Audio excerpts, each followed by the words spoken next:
So now we have a problem statement. A straight wire carrying a current of 12 ampere, it is carrying a current of 12 ampere, is bent into a semicircular arc of radius 2 centimeter. The radius of the semicircular arc is 2 centimeter. ठीक है.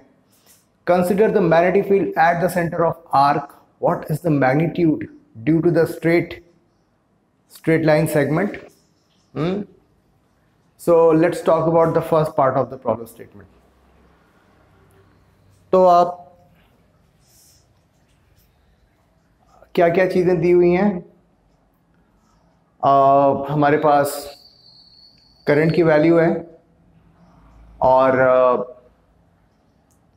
Magnitude हमें find out करना है एक distance पर जो कि located है एक पॉइंट पर जो कि पी पॉइंट है, जिसको हमने यहाँ पर पी पॉइंट से शो किया हुआ है.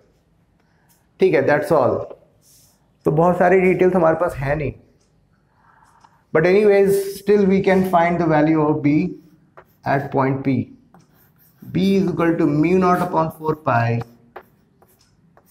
I dl cross R divided by R cube. This is all about Biot-Savart law. Biot-Savart law हमारा यही कहता है. तो IDL तो डीएल की डायरेक्शन भी इसी तरफ होगी. मान लिया हमने डीएल कंसिडर किया तो डीएल इस साइड में है, तो डीएल जो है आई ये हुआ.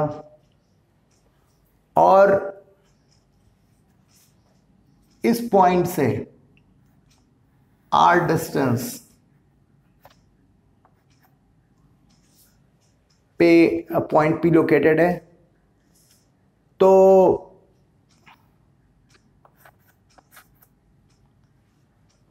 आर को हम कैसे रिप्रेजेंट करेंगे? आर आई यानी कि दोनों के बीच का एंगल कितना है? 0 डिग्री. तो इसका मतलब ये हुआ कि हम सेफली इसे लिख सकते हैं mu naught upon 4 pi I D L. R cancel हो जाएगा, sine 0 degree divided by R square. What is the value of sine 0? 0 है ना. So hence we can say magnetic field contribution of magnetic field जो है at point P would be 0 due to straight line segment. तो B would be 0 at point P. ठीक है, ये portion हमने calculate कर लिया. ठीक है, अभी आप ये देखो. अच्छा, इसी तरीके से जो है स्ट्रेट लाइन सेगमेंट जो है इधर से जो पास हो रही है उसमें भी B की वैल्यू क्या होगी? इस लाइन इस करंट के चलते इस पॉइंट पे जो मैग्नेटिक फील्ड होगी वो 0 होगी. क्यों? क्योंकि DL जो है वो इस डायरेक्शन में है और R हमारी इस डायरेक्शन में है. तो angle between DL and R is 180 degree. ठीक है ना. जो IDL है वो इधर की ओर है और यहाँ पर R की जो डायरेक्शन है वो इस तरफ है. तो the angle between these two vector quantities would be 180 degree. Sine 180 degree की वैल्यू क्या होती है? अगेन 0. तो इस सेगमेंट के चलते भी इस पॉइंट पर मैग्नेटिक फील्ड की वैल्यू 0 ही होगी. ठीक है, इसको आप एग्जाम में अच्छे से इलेबोरेट करके लिख सकते हो. अभी let's talk about semi circular part. Okay, semi circular part के बारे में हम लोग बातचीत करते हैं.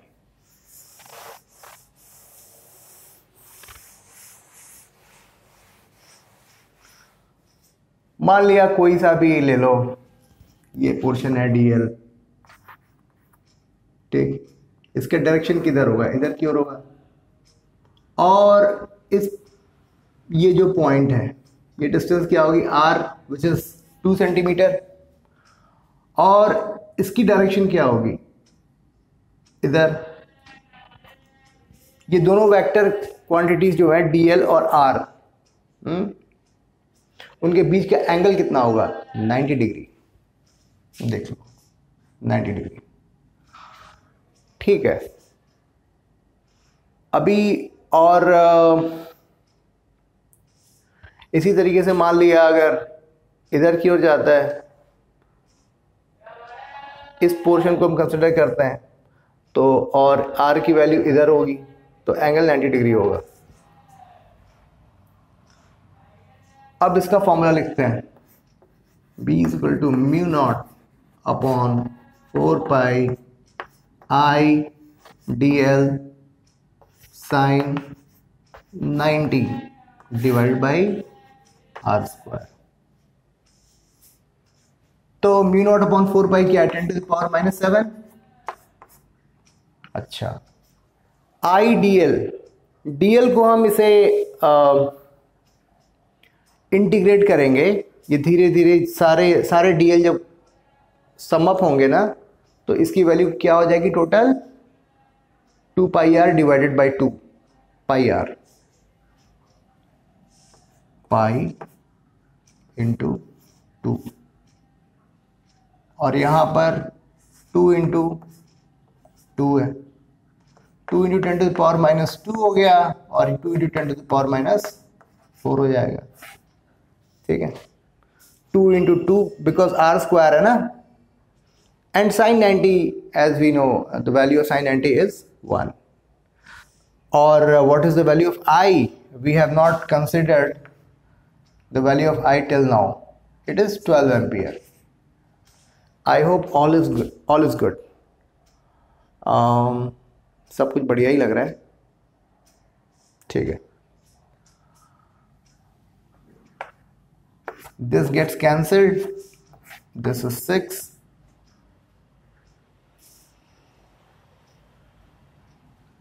6 pi 10 to the power -9 divided by 10 to the power -4, 6 pi into 10 to the power -5 tesla. थोड़ा सा और सिंप्लीफाई कर सकते हैं क्या, 6 into 3.14, 10 to the power -5, 98, 18, 10 to the power -4, B tesla. तो 1.898, b is equal to 1.898 cos।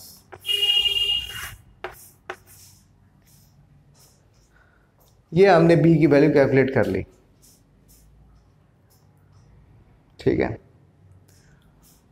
अभी इसकी डायरेक्शन क्या होगी,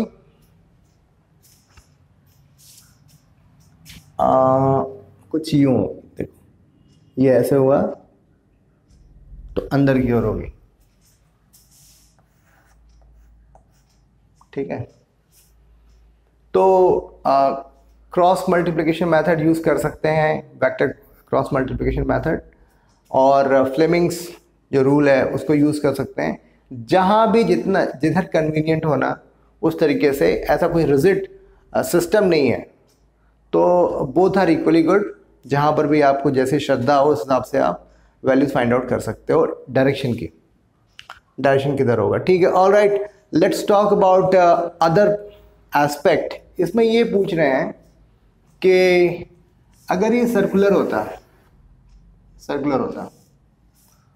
तो किस मामले में ये सेम होता और किस मामले में डिफरेंट होता।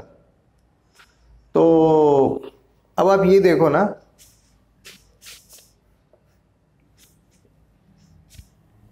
ये ऐसे अंदर की ओर आ रहा है। अब देखो ये इधर अंदर की ओर जा रहा है, अब ये देखो इधर अंदर की ओर जा रहा है, ये अंदर की ओर जा रहा है। तो यानी कि इस पॉइंट पर मैग्नेटिक फील्ड क्या होगी, इनवर्ड, जो कि यहां पे इनवर्ड है। और मैग्नीट्यूड में तो बिल्कुल फर्क होगा, इसमें कोई डाउट नहीं है। तो उसका फॉर्मूला जो है हम लोग आसानी से निकाल सकते हैं।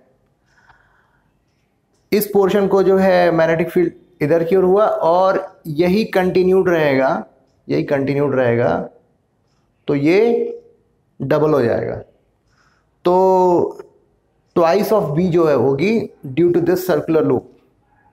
हम यहां पर मैग्नेटिक फील्ड फाइंड आउट करेंगे। This is the difference, okay, but direction will remain same.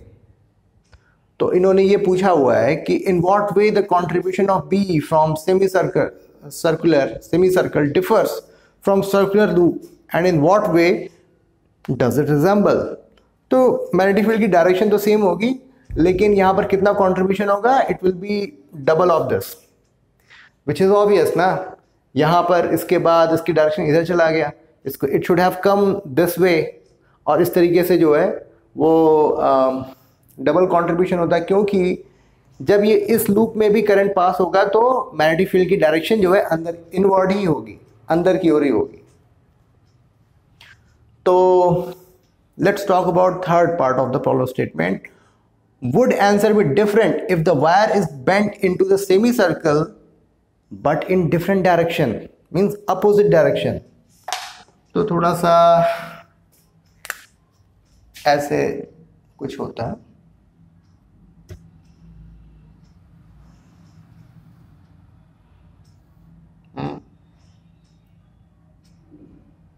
मान लिया करंट यूं चलता, तो इस केस में जो है